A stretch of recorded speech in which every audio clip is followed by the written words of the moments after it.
I am so giddy right now. I cannot even tell you how happy I am.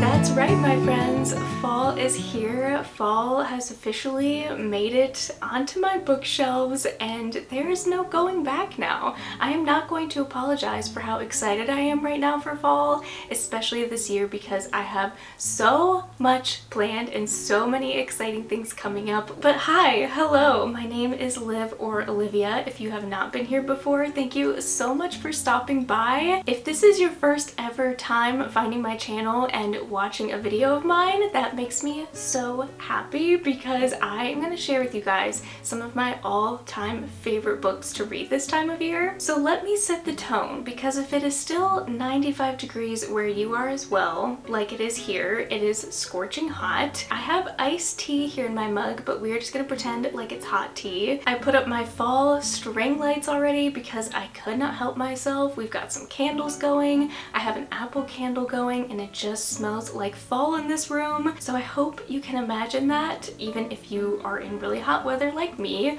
We are trying to put on our best fall faces today. I brought out my fall dress and we are just going to have the best time talking about all of these books. So basically I'm going to be sharing with you my top favorite 15 books that I've read in previous years that I love, and this is just going to be the first of many fall book recommendations to come, but this is just a broad general list of the top books that I always recommend. So if you don't have any of these on your radar, definitely put them on your radar. I have 15 regular books, and then I also have quite a few graphic novels to share with you that I have read in past years, and I continue to reread them every year. I think the way I'm going to do this is I'm going to be talking about the cutest or coziest books first, and then we're gradually going to go into the spookiest, and then I'm just going to be talking about a few graphic novels briefly at the end of this video. So in case there's a specific genre you love or something like that, you can definitely skip around in this video, but I do have cozy mystery, I have a middle grade, I have some fantasy and some horror, so stay tuned and hopefully you will find a new recommendation. One of the coziest recommendations I have that I read last year and absolutely fell in love with, I even cried at this book, is In the Company of Witches by Auralee Wallace. This was my first ever cozy mystery and it will forever stand out to me because of that reason. But I was not expecting to have such an emotional tie to the characters in these books. If you think of New England practical magic mixed with small town Gilmore Girls vibes and you love all of those things, this is going to be the perfect book for you. It also explores a lot of grief as our main character's husband passed away just recently. But our main character, Bryn, runs this bed and breakfast with 3 or 2 of her other aunts. I think there's only 2. But unfortunately, a guest staying at their B&B falls dead, and of course her aunts are going to be accused for this murder. So she is trying to help save their name while also dealing with being able to see ghosts, because Bryn is a type of witch that can see ghosts, but not in a scary way. It's an adorable, very heartwarming, heartfelt way,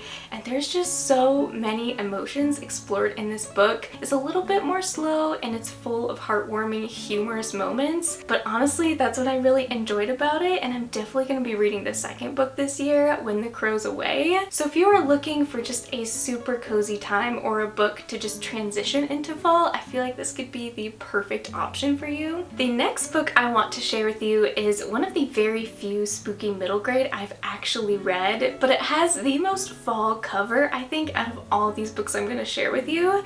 That is The Haunting of Aveline Jones. I read this last year for Summerween, and it is your classic spooky story, but it's also very short, so it's great for readathons. But I am just going to read the back of this to you because I love it so incredibly much. Aveline loves reading ghost stories, so a dreary half-term becomes much more exciting when she discovers a spooky old book. Not only are the stories spine-tingling, but it belonged to a girl called Primrose Penberthy, who vanished mysteriously, never to be seen again. Intrigued, Aveline decides to investigate Primrose's disappearance with some help from her new friend herald. Now someone or something is stirring and it is looking for Aveline. I can't remember the exact location of where this book takes place, but it does take place on the coast where it's very rainy. There's this cute old man that owns the bookshop where Aveline goes and finds the book, and it's just such a spooky atmospheric vibe, but it's really sweet and cute with the way the characters interact, but it's also really spooky. At the end, I actually got goosebumps. Maybe if you've been interested in like scary stories to tell in the dark or those type of middle grade classic books, I feel like you might enjoy this one. Also, this cover reminds me so much of Harry Potter, but if you were a girl because of the glasses. It's kind of difficult to get a hold of. I think they only sell these in the UK, so just a warning there. If you're trying to get a hold of this, you may not be able to find it at your library, but I do highly recommend this one. Now the next book is a romance book, but it's not your typical romance because our main character falls in love with a ghost. That is The Dead Romantics by Ashley Poston. This book completely took over my heart. It was not really on a lot of other people's radar last year when it came out, and I really don't know why, because this book absolutely blew me away. Florence Day is actually a ghostwriter. She is a writer, she's an author, and she gets a call one day that unfortunately her father has passed away. So she goes back to this small town. This doesn't remind me of the small town vibes in Gilmore Girls, but more so Schitt's Creek, of kind of this very quirky cast of characters. She has a sister, her mother, and she also just is working through so much with different family dynamics, so you get a lot of that in this. So it's definitely not just romance, but she possibly falls in love with a ghost. There was a good twist at the end that I didn't even know was going to be in here. So of course there's romance, there's mystery, there's lots of humor, there's quirky characters. This also made me cry. I would definitely tread lightly going into this one if you have also lost a parent, because Ashley Poston really knows how to hit hard with the grief. So just know that going in, but I cannot recommend this one enough. If you were going to pick up any of these books, please let it be this one. The next book that really took me by surprise last year, I had no idea what I was going to think going into this one. People were saying it was spooky, but also cozy. There's some horrific moments, but also romance, and I was just so confused what in the world I was supposed to expect going into this one. So I was like, okay, I need to read this ASAP and see why the heck people are raving about this one, and that is Cackle by Rachel Harrison. This book is so unique, and I can understand why it's not for everyone, but the back says a darkly funny, frightening novel about a young woman meeting a witch who might be too good to be true. Basically, our main character Annie just came out of a really terrible, kind of abusive relationship. She accepts this teaching job in this small town, and she meets this very strange lady who supposedly could possibly be a witch, and Annie ends up befriending her and going to her house, and there's so many creepy, almost like haunted house moments in this, but it's also super heartwarming. Like, I hate spiders, but there's a spider named Ralph in this book who is super cute, and I think he even talks to her from what I remember. So this is just a very odd book, but if you like quirky characters, if you like kind of that unsettling, eerie feeling while you read, this could definitely be a good option, but just know going into it, it's almost a little bit more chick lit as well. Another book that I have been putting off for years, ever since I've been on Bookstagram BookTube, I've seen this one around, I'd heard of this author, and I was like, gosh, I just really don't think I can do it. Like, the whole exorcism thing is not for me, but I'm so glad I did it. This book was 5 stars for me, and I will absolutely read every single thing Grady Hendrix writes from now on. This book takes place during the 80s, which you can obviously kind of tell just from the cover design. I'm obsessed with it. But we have 2 friends named Gretchen and Abby who become immediate best friends. They grow up together, and one summer night, I think they're swimming in a lake, and Gretchen goes missing, and when they find her, she is a completely different person than she was before. She's very irritable, something does not seem physically or mentally right with her, and while this does sound like it could go a very creepy direction, a lot of this book has to do with friendships and the way these two fought for each other, even when their parents didn't listen to them, even when they went through all these different hardships. But I will say the end does have an exorcism in it. It's very humorous, if that can even be a funny thing. I'm telling you, I cried at the end of this. I Want a Friend Like Abby. I cannot tell you how much I loved this book. It came at the perfect time for me when I read it, so that might also have something to do with why I loved it so much. But if you are hesitant at all about Grady Hendrix, please let this be the first one you read, but also just give it a first couple chapters and try it out. I think it's going to be a lot different than what you might be hearing, which is why I'm trying to sit here and convince you, because I thought this was going to be something completely different, but it ended up being in my top 3 to 5 favorite books I read last year. But if you're someone that has already read my best friend's Exorcism and you loved it as much as I did, you definitely need to read Suburban Hill by Maureen Kilmer. This book has very similar vibes, but it's set up where we are in the suburbs of Chicago, and we have a group of ladies or a group of friends who have this she shed, or this type of shed out in one of the ladies' backyard where they meet. I think they might even do book club together, but somehow there's like this deep dark force that ends up, I think, living in it or underneath it or something, and it's affecting all of the women differently, but they are trying to fight for each other's life. There's so many funny moments. It's supposed to be humorous. There's a lot of humorous moments, but it is a little bit dark at the end as well. So if you were just looking for a comical time, this one was definitely my vibe. So if you're like me and you're definitely not like 100% a horror person, I would definitely check this one out. The next 2 books that I want to recommend are witchy vibes, and if you guys did not watch my witchy book recommendations from last year, I will leave that video in the description below. I don't know if I'm going to do it again because I haven't read many more witchy books since last year, but I know a lot of you really liked that video. But that is The Wicked Deep by Shea Ernshaw. Welcome to the cursed town of Sparrow. 2 centuries ago, 3 sisters were sentenced to death for witchery. Stones were tied to their ankles and they were drowned in the deep waters surrounding the town. Now, for a brief time each summer, the sisters return, stealing the bodies of 3 troubled girls so that they may seek their revenge, luring boys into Sparrow's harbor and pulling them under. So this book is definitely creepy, but I love the legends behind this small town. 17-year-old Penny is one of the people of this town that wants to see if this legend is true. She's not exactly sure if she believes it, but she ends up meeting a boy named Beau who is just kind of a guest. He is staying here, wants to also find out if this legend is true. I'm just gonna leave it at that. Some really freaking creepy stuff happens. A lot goes down in this book. There's also a little bit of romance, which I really liked. So if you just want like a fun, witchy, young adult time, this one is gonna be perfect. This next book I want to talk about is so completely underrated. I talk about it every single year, trying to convince people to pick it up because I don't know why it's not more talked about. That is The Near Witch by V.E. Schwab. It even says one for Neil Gaiman fans, and I can definitely agree with that statement. The Near Witch is only an old story told to frighten children. If the wind calls at night, you must not listen. The wind is lonely and always looks for company.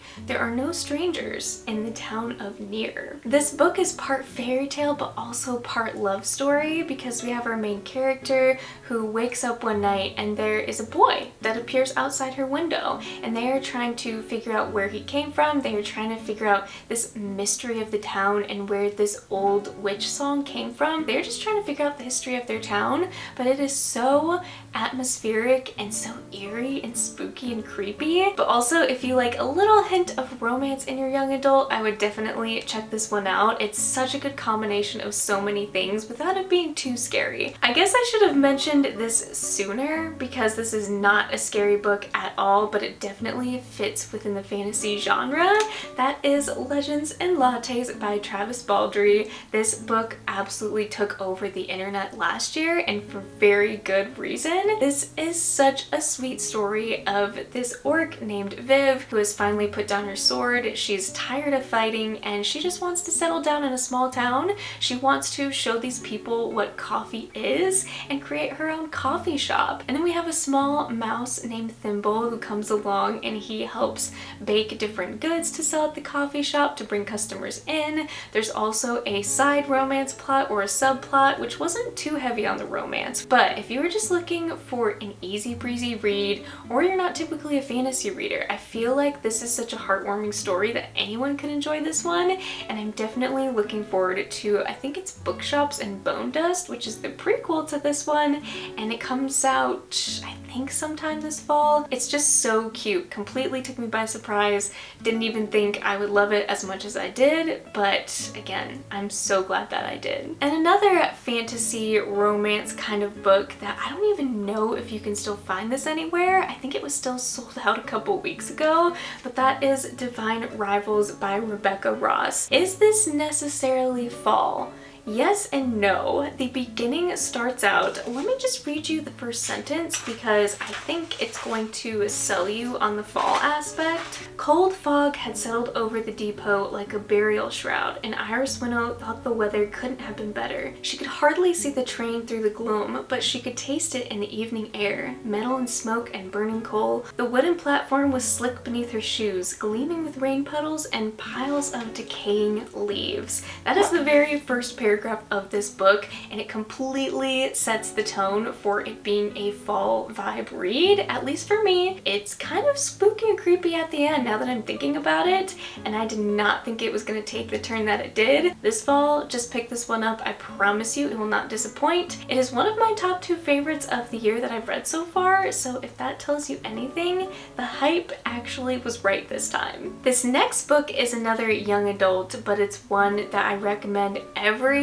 year, and it's so underrated and more people need to read this. I don't know why they don't. That is The Bone Houses by Emily Lloyd-Jones. This one is, I guess you could kind of say, a zombie story, but almost magical realism, because we have our main character Rin, who unfortunately her parents have both recently passed away, and she's become a grave digger. Basically, there are people that have passed away that don't always stay dead, and one day she finds a boy in the woods and they befriend each other. He's a map maker, and because she's a grave digger, she knows the land very well. So they go on an adventure together. They make some type of pact to help each other. There's some crazy stuff that happens along the way. It also is not too heavy on the romance, which I really appreciated. I just love when 2 characters can just be friends, and it's about time that I reread it. I think I read it in 2019, 2020 maybe. So yeah, if you have not picked this one up or have not heard about it, I promise it will not disappoint.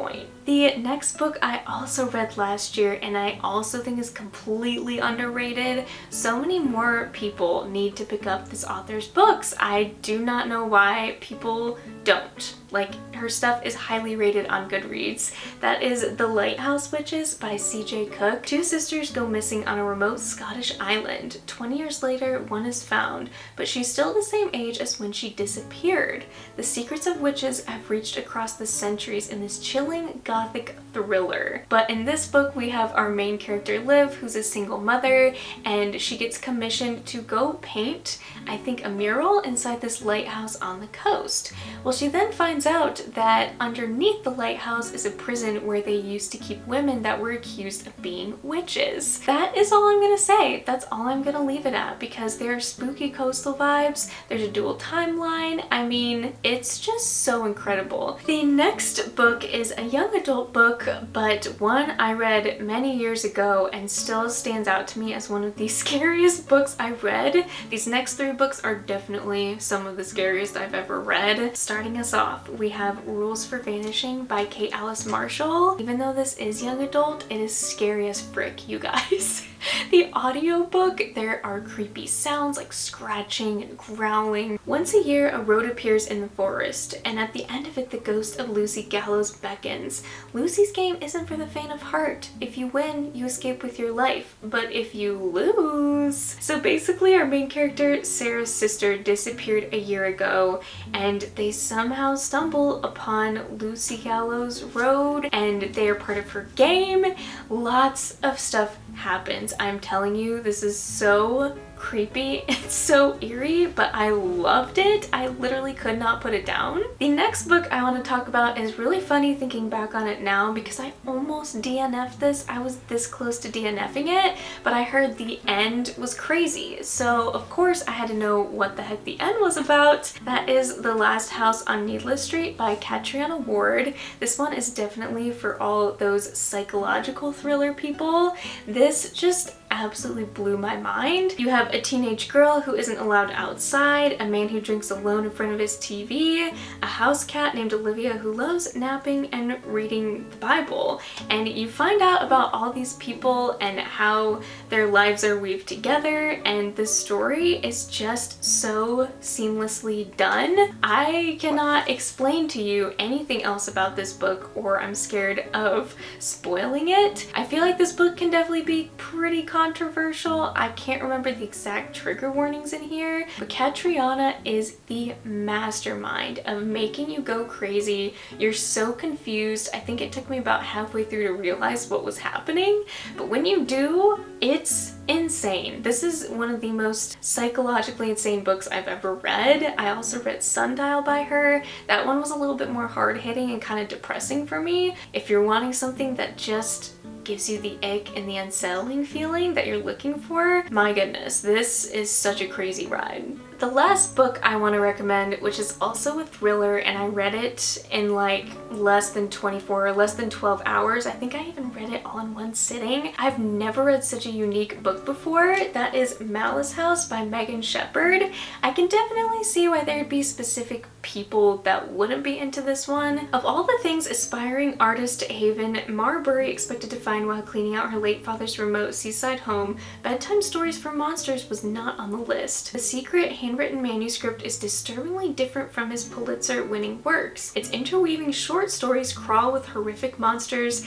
and enigmatic humans that exist somewhere between this world and the next. So Haven finds her father's unpublished work and also uncovers a lot more. So if you're into a haunted house vibe and monsters and just creepy things, it was like an immediate 5 stars for me. I knew from the beginning this was gonna be absolutely phenomenal. I think there's even a follow-up thriller coming this fall. I am stoked for that one. Now I am just going to briefly go through the 9 graphic novels that I love and adore so much. Some of these are my all-time favorites, but they all fit the fall spooky season, so I couldn't not talk about them. The first one though is pretty popular. I feel like a lot of people have read this, but just in case you haven't, that is Pumpkinheads by Faith Erin Hicks. This is probably the most fallish graphic novel you could find out there. It does not get better than this. There are 2 teenagers who are working at this fall corn maze, fall festival. Like, there are just so many different fall things in this book, I don't even know where to start. But this one is just full of cutesy romantic moments, so if romance is more your thing, I would definitely pick this one up. Next we have The Seance Tea Party by Reimena. This is like one of my top 3 favorites of all time. If you're gonna pick any of these up, please pick this one up. It's about our main character named Laura who befriends a ghost, and she doesn't want to grow up. So the whole theme of this book is just embracing your inner child, and you can still be a child and do, like, in your heart you don't have to always be an adult. This was so sweet. It made me tear up. The artwork is super great as well. Very fall, very kind of like spooky in a couple moments. But yeah, I just love the tones of this book. I love the message, and it's just so good. We also have Garlic and the Vampire by Brie Paulson. This this one is very short, very sweet, lots of autumnal colors, but this one is all about anxiety mainly. That's the theme of this little cute little garlic. There are so many other vegetables in this as well, but our main character is garlic, and she just likes to live in her own comfort zone. She doesn't like to go out and adventure. She doesn't like to make herself uncomfortable, and this was such a good message in this book, and it was so relatable. Like, I am garlic. So if you're looking for something that's super fall but really funny and also has great mental health representation, I would definitely pick this one up. I also have The OK Witch. There is a second and I think a third one out at this point within this series. I loved this one. It's basically about our main character Moth, who lives with her aunt and I think discovers that she's a witch herself. So there's a lot of family history that comes out. She's kind of coming into her powers. She has this adorable black cat that reminds me of Gigi from Kiki's Delivery Service. Another one of my all-time favorites that I picked up last year is Unfamiliar by Haley Newsome. The second one comes out this fall, but it's about this cozy kitchen witch who moves to this new town. She discovers her house is actually haunted, and so she finds these other friends or befriends these other people in the town who help her get rid of these ghosts, and the humor in it is so amazing. Her eyes are huge, but she shows her emotions through her eyes, and it's just incredible. The next one is Ghosts, which is another middle grade graphic novel about two sisters. One has cystic fibrosis, and I don't really want to say more about this one, but this book really makes you so much more aware of what cystic fibrosis is and the struggles that people can have. I think there's even some grief that is explored in this book, and of course the artwork is really cute as well. But I just love a good ghosty vibe in a book, and this one was perfect for me. Speaking of ghosty vibes, we have Sheets by Brenna Thumler. If you guys have not read anything by Brenna Thumler, what are you doing? Her art style is basically almost always pastels. She wrote the Anne of Green Gables one, but this is about our main character Marjorie, who runs this laundromat with her father. Her mother unfortunately passed away, and this magical sheet comes to life, ends up being a ghost, and they just go on all sorts of shenanigans and adventures together. I love the second one, Delicate, and I think there's a third one. I could be wrong, but this is one of my favorite series. We also have Anya's Ghost, another ghosty graphic novel, which is my favorite. This one is definitely more young adult with the themes that explores about body positivity and depression and all these different things, but Anya one day falls in a well, and there's a ghost down there, and they become friends, and this ghost is just really not good for her. He is making her a terrible person. She just learns so much about herself and mental health. I just love all the different themes explored in this book, and I also love the color palette. It's very dreary and very spooky, but this book is also pretty funny as well. Last but not least, this is one for the Harry Potter fans out there, because I thought of nothing but Harry Potter when I read this one. That is Over My Dead Body by Sweeney Boo. Let me just show you what this looks like in hardcover.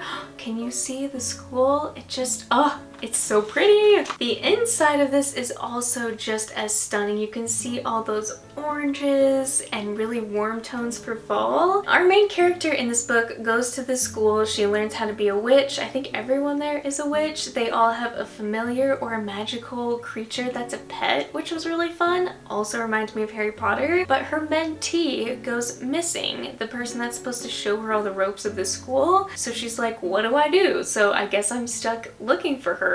And there's a lot of crazy, possibly spooky things that happen. So this one is just super cool and unique, and especially if you like dark academia vibes, this is going to be the one for you. Well, there you have it. There are all my favorite books that I've read in the past 2 to 3 years that I wanted to share with you. I hope this video got you in the fall mood. I hope you found a new recommendation or a new graphic novel. I am just so excited that fall is officially here. Yes, I know it's August, list, but I just couldn't wait any longer. I know you guys are building those TBRs, there's fall readathons coming up, so I could not wait to talk about some of my favorite books any longer. I also have a lot of amazing content that I'm trying to pump out this year, including weekly reading vlogs. There's going to be other readathon announcements. I'm just so excited, especially this year. And also, if you guys have not checked out my Patreon yet, I would definitely recommend that. I'm going to be hosting a week-long fall readathon there. There's going to be graphics, there's going to be a map, a bingo board, recipes, cozy PJ nights. I mean, if you guys have never checked out my Patreon, we have a blast over there, and I've got big plans for fall. So if you have not joined, or you want to be a part of my book club where we're gonna read spooky fall books during the month, definitely check that out because it is one of my favorite parts about YouTube now. I'm so glad I have that little cozy community, but thank you guys so much for stopping by. Thank you for supporting my channel. I love you guys so much, and I will see you in my next fall video.